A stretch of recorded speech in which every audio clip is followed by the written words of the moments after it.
Tanggal 10 November yang diperingati sebagai Hari Pahlawan menjadi bagian paling menggentarkan dalam sejarah perjuangan Indonesia. Peristiwa ini memberikan gambaran yang amat jelas tentang nilai perjuangan, persaudaraan, dan semangat pantang menyerah. 25 Oktober 1945, 3.000 pasukan sekutu yang dipimpin Brigadir AWS Malabi mendarat di Surabaya. Pasukan yang diperkuat Kesatuan Gurkha ini menduduki gedung-gedung besar yang ada di Surabaya yang dianggap aman. Salah satunya Gedung Internasio yang pada zaman Belanda digunakan sebagai kantor dagang Rotterdam. Kondisi ini memicu ketegangan di antara kedua belah pihak. Suasana kian memanas karena tersebarnya pamflet dari Jakarta yang menuntut rakyat Surabaya menyerahkan senjata atau akan ditembak mati. Kejadian ini memicu peristiwa pertempuran 3 hari. Yang sangat menarik bahwa kenapa tentara Inggris memecah pasukannya menjadi kecil-kecil tersebar di seluruh Surabaya, sehingga pada saat terjadi satu serangan di tempat yang satu, di tempat yang lain tidak bisa membantu karena sama-sama dikepung. Hanya hubungan radio yang mengabarkan satu kepanikan yang mereka terima karena kami juga diserang dan kami tidak bisa membantu. Ini membawa keuntungan besar sebenarnya oleh pejuang Surabaya, yang mana hal ini mudah untuk memecah kekuatan tentara Inggris. Pasukan sekutu yang berada di posisi terdesak kemudian memanggil Soekarno, Hatta, dan Amir Syarifuddin untuk mendinginkan situasi. Ketiganya pun datang ke Surabaya untuk berunding dengan sekutu. Namun di beberapa tempat tidak berhasil. Karena apa? Karena arah Surabaya merasa bahwa mereka unggul. Kami ini jangan dihentikan, tentara Inggris sudah sedikit. Sekarang titik lah tentara Inggris ini, ojo dimandek nih. Lanjut terus saja perangnya supaya kita itu menangnya sudah 100%. Gitu. Masih berlangsungnya kontak senjata di beberapa titik memicu insiden tewasnya Brigadir Malabi di Jembatan Merah pada 30 Oktober. Malabi yang saat itu berada di dalam mobil tertembak di bagian dada. Ia yang sedang terluka kemudian terkena lemparan granat dan tewas seketika hingga jenazahnya tidak bisa dikenali. Tanggal 30 Oktober 45 pada saat Brigadir Malabi itu kemudian tewas, pagi harinya sudah ada berita di Inggris yang menyatakan bahwa Brigadir Malabi, Komandan Brigade 49 Divisi 23 itu hilang. Hilang, tidak ada, kemudian dicari dan disinyalir karena mobilnya terbakar, kemudian diperkirakan bahwa seorang Brigadir Malabi ini tewas. Nah, ini yang kemudian menjadi satu PR besar bagi pemimpin Inggris yang baru yang ada di Surabaya, yaitu Mayor Jenderal Mansett, Komandan Divisi 5 Ball of Fire, untuk menuntut arah Surabaya melalui Gubernur Suryo. Mulai tanggal 1 sampai dengan tanggal 9, Mayor Jenderal Mansett dengan Gubernur Suryo itu saling berkirim surat dan tanya jawab. Yang intinya bahwa Mayor Jenderal Mansett menuntut arah Surabaya untuk bertanggung jawab terhadap kematian Brigadir Malabi. Buntunya negosiasi antara Gubernur Suryo dengan Jenderal Mansett kemudian dijawab sekutu dengan penyebaran pamflet yang mengultimatum seluruh masyarakat Surabaya untuk menyerahkan senjata. Dalam 2 lembar kertas ini, Mansett menyebut pemuda yang melawan perintah Inggris untuk menyerahkan senjata sebagai pihak yang bertanggung jawab pada pertempuran darah yang sudah pasti akan terjadi.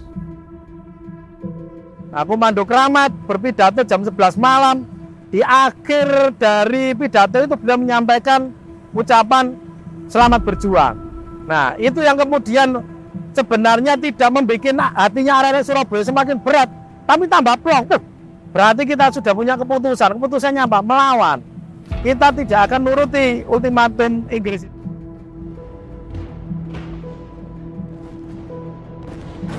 Pagi hari tepat di pukul 9 pagi, hari Sabtu tanggal 10 November. Inggris mulai menembakkan meriam dari kapalnya yang terparkir di Selat Madura ke arah kota Surabaya, yang menjadi penanda awal peperangan 10 November.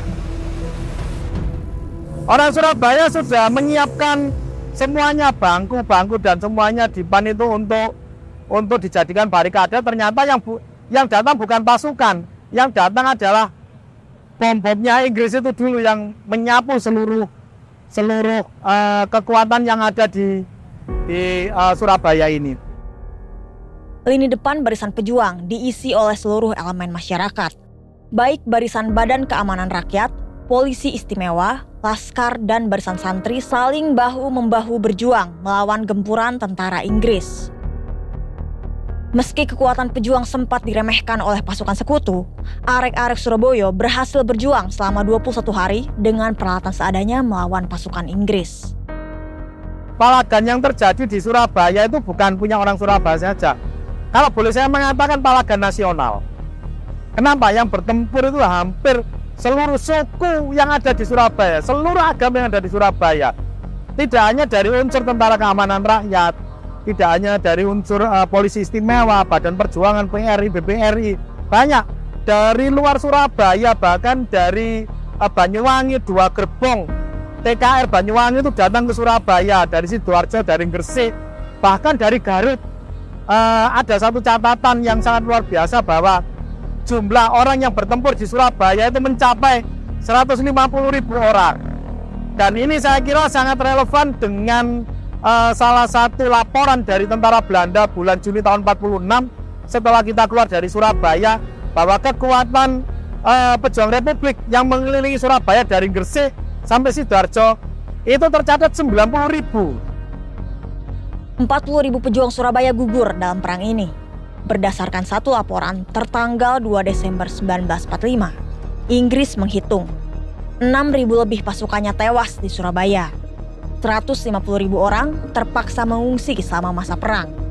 Kota Surabaya yang jadi medan pertempuran pun luluh lantak. Kita tidak hanya melawan infanteri, kita tidak hanya melawan orang dengan orang, tapi kita melawan dengan kekuatan udara, kekuatan kavaleri yang luar biasa, kekuatan armada laut yang sangat luar biasa. Inggris itu terkenal dengan armada lautnya. Itu yang kita lawan. Orang Surabaya itu meskipun punya kemampuan menembak meriam, tapi kan kita belum bisa secanggih mereka. Mereka punya peta, mereka punya pemantau udara yang dengan pesawat-pesawat capungnya itu bisa menentukan di mana mereka harus menembak. Nah, sedangkan kita hanya kemampuan visual dan perkiraan, kira-kira nang kene sing tak tembak tiboe nang kene. Itu aja orang-orang Surabaya. Kini, Perang 10 November 1945 yang diperingati sebagai Hari Pahlawan menjadi sebuah momentum untuk mengingat kembali keberanian, kegigihan, dan pengorbanan warga Surabaya dalam mempertahankan kemerdekaan Indonesia yang bisa kita nikmati hingga hari ini. Dari Jawa Timur, Mira Rahmalia, Denny Prasetyo melaporkan untuk Detik Pagi.